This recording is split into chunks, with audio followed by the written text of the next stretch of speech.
temos algumas perguntas. Vamos começar com a doutora Aline. Aline, parabéns de novo pela apresentação.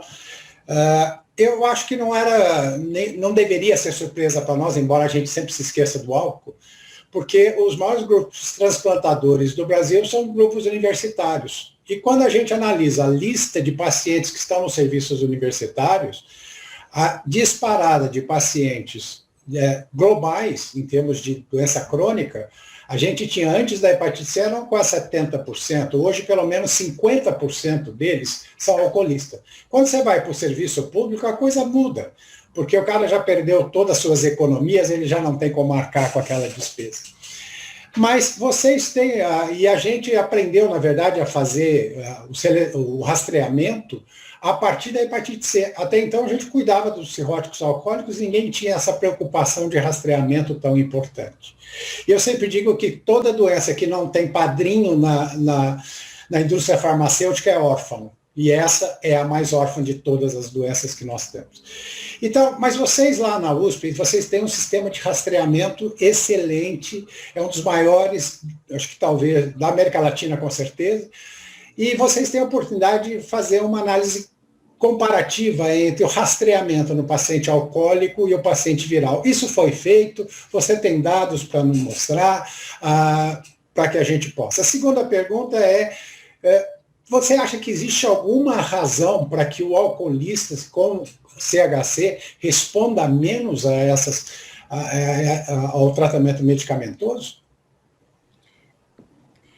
Duas perguntas bem interessantes, né, Paris? Em relação ao rastreamento lá do HC, no HC aconteceu nos últimos anos uma mudança desse perfil epidemiológico dos pacientes com CHC muito importante. O Daniel, que estava também nessa mesa, pode falar, mas a gente tem tido cada vez menos pacientes com cirrose por álcool e muito mais cirrose por vírus C, e até por essa questão de restrição de inclusão em lista de transplante, uma coisa que a gente vê é que a gente tem muito mais as etiologias virais, né? Nesse estudo que a Sinira fez com a gente em relação ao rastreamento e adesão, foram analisados esses fatores demográficos. Esse estudo a gente ainda está em curso e está fazendo essas subanálises, e talvez a gente possa trazer um pouco melhor essa resposta em relação ao uso do álcool e essa adesão ao rastreamento.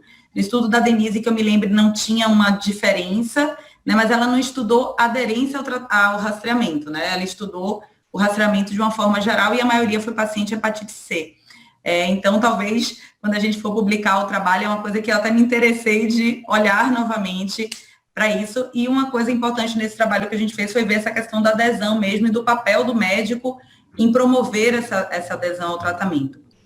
Em relação aos tratamentos sistêmicos, é uma coisa que até no ISO se comentou muito, que realmente a gente precisa estudar melhor essa biologia molecular e fazer uma correlação, e até se estimulou a realização de biópsia do carcinoma bacelar para a gente entender um pouco mais esses fatores relacionados à resposta ou não ao tratamento.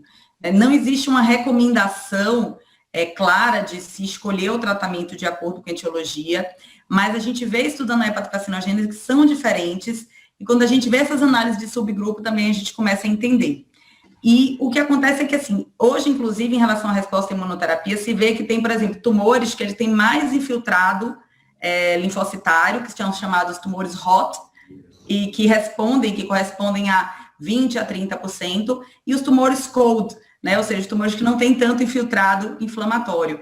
E por isso que a imunoterapia como monoterapia única, talvez não tenha tido tanto sucesso quanto a associação de tratamento, né, porque o próprio inibidor de tirosina quinase, além de todos os mecanismos que ele age, mexe nessa parte da imunidade inata, na parte da imunidade adaptativa, fazendo com que tenha uma resposta melhor à imunoterapia. Então, o melhor entendimento dessa questão imunológica de cada etiologia e dessas vias de carcinogênese, com certeza no futuro vai começar a trazer para a gente uma escolha que vai fazer parte da etiologia para a gente definir o melhor tratamento sistêmico. Muito obrigado. Não sei se eu consegui responder, porque é uma pergunta complexa.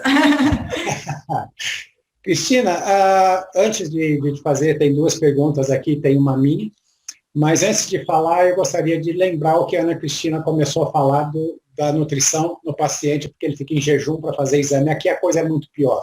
Porque assim que ele chega no médico, a primeira coisa que eles fazem é proibir totalmente que ele coma proteína, mesmo que ele não tenha encefalopatia. Primeira coisa é tira a proteína da dieta, justo nesse paciente.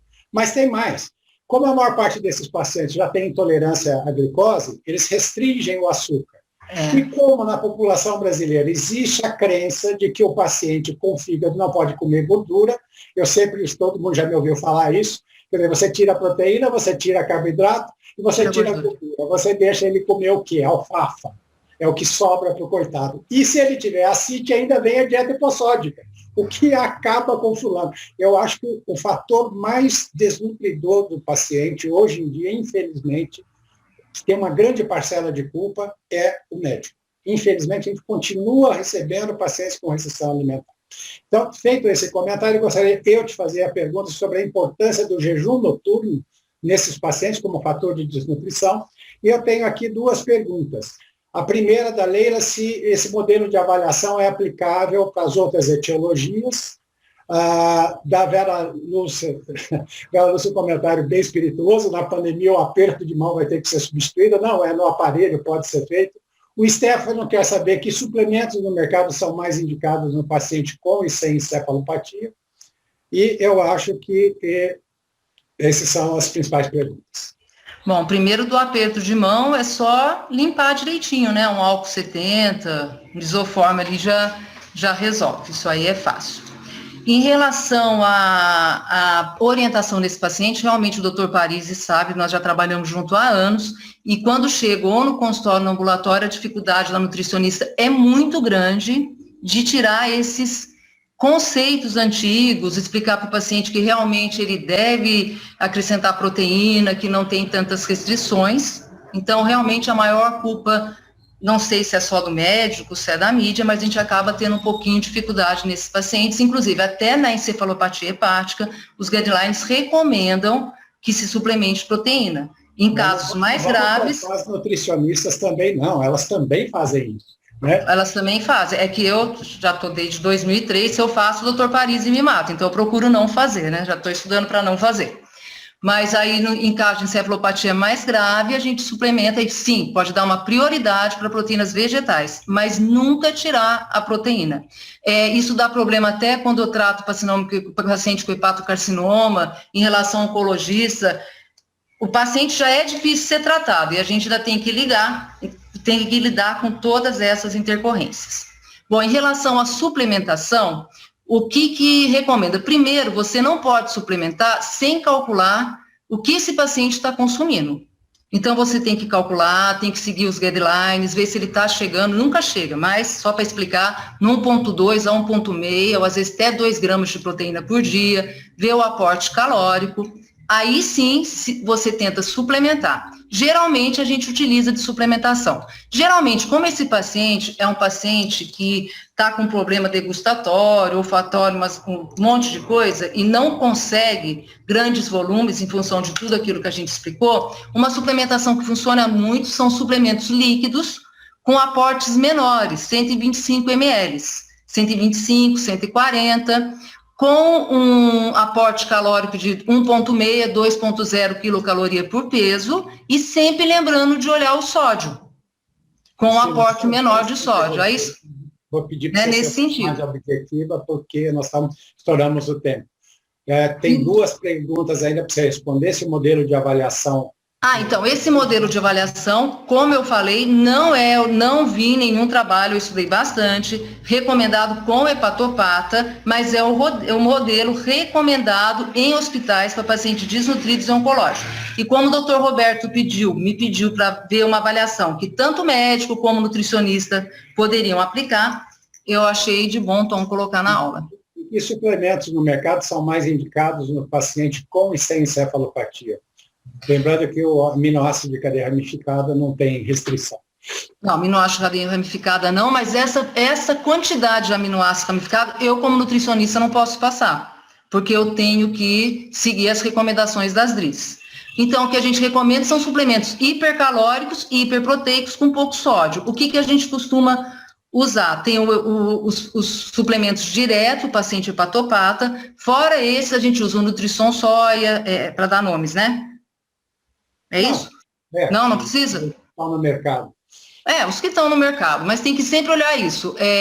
Se for hipercalórico e hiperproteico, melhor, e sempre com pouco sódio. Mas tem suplementos direcionados para hepatopata, e sempre lembrando do volume, pequenos volumes. Não adianta suplemento 200, 250, tem que ser pequenos volumes, com uma caloria hipercalórica, de preferência 2.0, 1.5. É isso? Ótimo. Betinho, eu passo para você, e antes disso, tem que se elogiar a todos os apresentadores, a forma objetiva, didática que foi colocado. Foram horas extensas, mas muito leves pela objetividade das apresentações e qualidade. Parabéns a todos.